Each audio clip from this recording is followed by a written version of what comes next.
ربنا آتنا في الدنيا حسنة وفي الآخرة حسنة وقنا عذاب النار.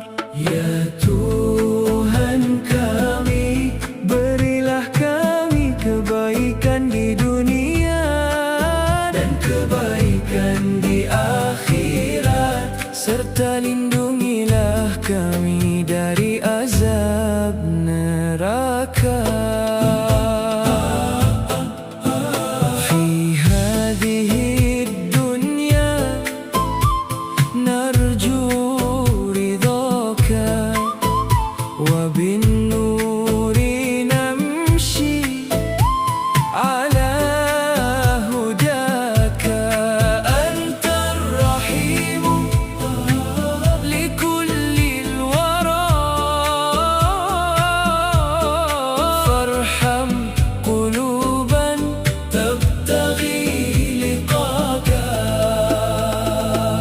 Di dunia ini kami mengharap ridhamu, dengan cahayamu kami berjalan di jalan petunjuk. Engkaulah Maha Pengasih bagi seluruh makhluk, maka kasihilah hati yang merindukan perjumpaan denganmu.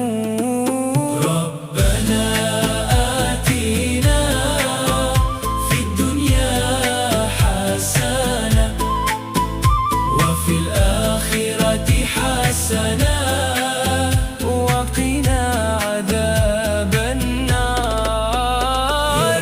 Tuhan kami, berilah kami kebaikan di dunia dan kebaikan di akhirat, serta lindungilah kami dari azab neraka. Ya Rabbana ya Maulana aj'al hayatana bil imani wakhtim bi khairin a'malana wahfaz quluban minal ahzani. Wahai Tuhan kami, wahai pelindung kami, jadikan hidup kami dipenuhi iman. Akhirilah amal kami dengan kebaikan dan jagalah hati dari kesedihan. Rabbana atina fid dunya hasanah wa fil akhirati hasanah wa qina adzaban nar.